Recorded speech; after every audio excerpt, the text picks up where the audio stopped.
News. My colleague Anshul is also joining me on the broadcast for more inputs on this story. Anshul, we have seen over 250 arrests that have happened when it comes to, nabbing of the operatives of PFI. Now we are told that they are trying to actually garner further cadres, also gain sympathy and also get in more funding from outside of the country.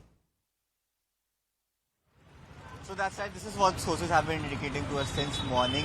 At least in the national capital, 32 people have been taken into preventive custody. Some of them have been taken into preventive custody and some of them have been arrested by the Delhi police upon the evidences that have been found in these raids. Also 11 people have been taken into custody from Ghaziabad as well. So in total in Delhi NCR, approximately 45 people have been taken into preventive detention and a few of them out of these 45 have also been arrested.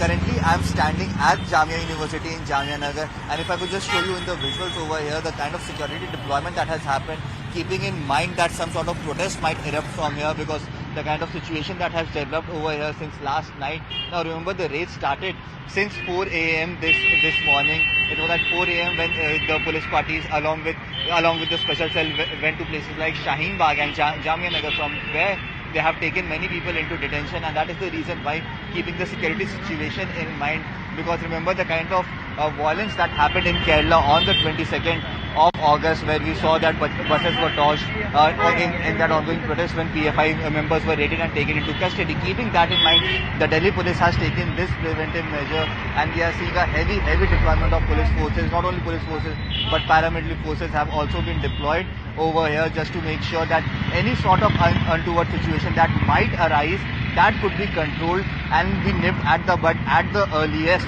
and no situation is allowed to go out of hand. But yes, as of now, the situation here in the national capital seems to be peaceful. The raids that were happening since 4 a.m.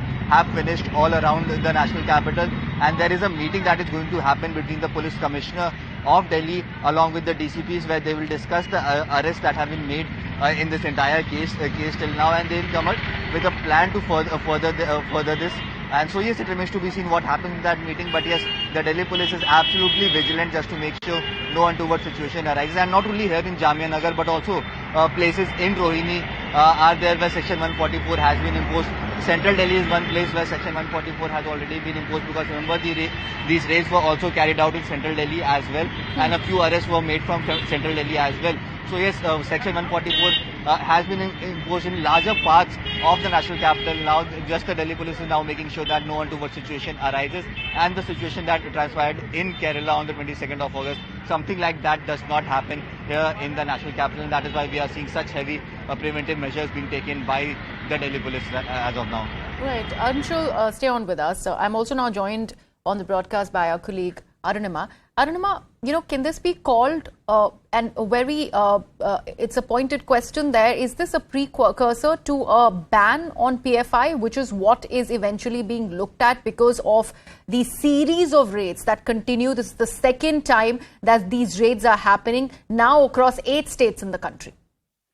The ban has been considered for more than 10 years now, and the reason it has not come about is because the government in its wisdom has thought that it won't serve its purpose. Like, one of the reasons we've been given often is that when you ban CME, they came back in the avatar of Indian Mujahideen. So if you ban PFI, they would come back, just change their name and come back again. That's the reason that has been given for not banning them so far. However, now with these fresh rounds of searches and evidence gathering, once again, the law officers of the government are looking at the evidence that has been gathered and considering whether if this is a fit case to ban them, especially since law says that if you ban an organization, you have to present the evidence before a tribunal, and then the tribunal decides whether the ban is valid or not. What we are seeing right now is a change in approach by the law enforcers. Before they go in for the ban, they're taking into custody the office bearers from top to bottom, from the national level right up to the district level throughout the country, and preparing evidence against them. So this strategy seems to be to cut off the office bearers, people responsible for the action of PFI, and then see if the next step should be a ban or not. Arunima, thank you so much. In fact, stay on with us. Let's actually take a look as to why exactly has this entire crackdown on the Popular Front of India has intensified. Remember, we are talking about round 2. This is another day of the crackdown that continues after the NIA raids that happened on day 1 across 13 states in the country. This is another day when these crackdowns, of course, are happening. So why has this really gone up? Why has it intensified is the big question you ask. We'll tell you about the reasons there. Reason one is the widespread protests after the Thursday raids. That was the first day when there were raids on PFI members and there were many arrests that really happened. And after that, there were so many protests. Reason two is the violence during the PFI's Hartal call on Friday. So right after those raids on Thursday, there was a Hartal call that was made on Friday and there was a lot of violence that emanated out of it.